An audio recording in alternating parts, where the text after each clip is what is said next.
নমস্কার বন্ধুরা, আশা করি সকলেই ভালো আছেন। আমার চ্যানেলে সবাইকে স্বাগতম। আজকে আমি নিয়ে এসেছি দারুণ স্বাদের একদম সহজ আর একটি ঘরোয়া বাঙালি রেসিপি, ঝিঙে বাটা। অল্প কিছু উপকরণে খুব কম সময়ে তৈরি হয়ে যায় এই দারুণ স্বাদের পদটি, যা ভাতের সাথে খেতে কিন্তু অসাধারণ লাগে।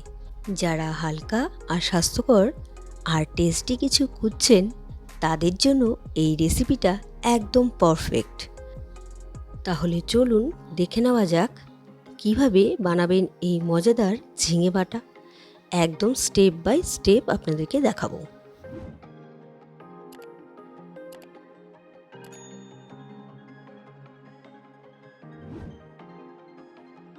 আমি ঝিঙে বাটার রেসিপি বানাবো, সেই জন্য নিয়ে নিয়েছি দুটো ঝিঙে। এবার ঝিঙেটা আমি খোসা ছাড়িয়ে কেটে নেব। আমি খোসা ছাড়িয়ে কেটে নিয়েছি ছোটো ছোটো করে, দেখুন। এবার আমি মিক্সিতে এটা পেস্ট বানিয়ে নেব। মিক্সিং জারে দিয়ে দিচ্ছি। আমি একবারেই বানাবো, সেজন্য বড় মগটা ব্যবহার করছি। এবার এর মধ্যে দিয়ে দেবো 3টে কাঁচা লঙ্কা। আপনারা যে যেরকম ঝাল খাবেন সেই আন্দাজে কাঁচা লঙ্কাটা ব্যবহার করবেন। দেখুন, একটি স্মুথ পেস্ট বানিয়ে নিয়েছি। কড়াই বসিয়ে দিয়েছি। কড়াইতে দিয়ে দিলাম সর্ষের তেল। খুব বেশি পরিমাণ আমি এখানে সর্ষের তেল ব্যবহার করলাম না। প্রথমেই আমি 2টো শুকনো লঙ্কা ভেজে নিচ্ছি। একটি এই রান্নাতে ব্যবহার করব, আর একটি গার্নিশিংয়ের জন্য ব্যবহার করব।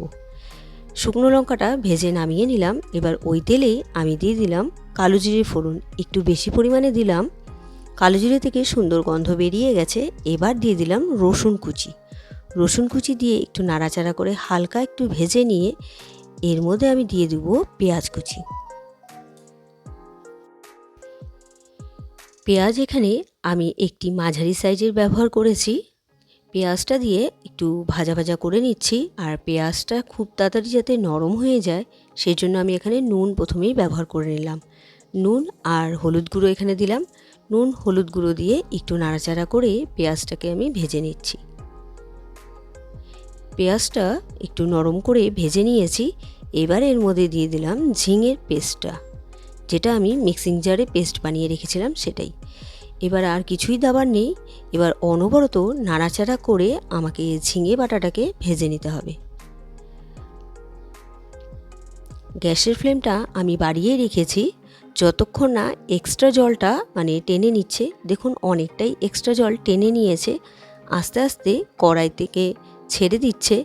একদম ছেড়ে দিলে তার মানে ঝিঙে বাটাটা একদম রেডি।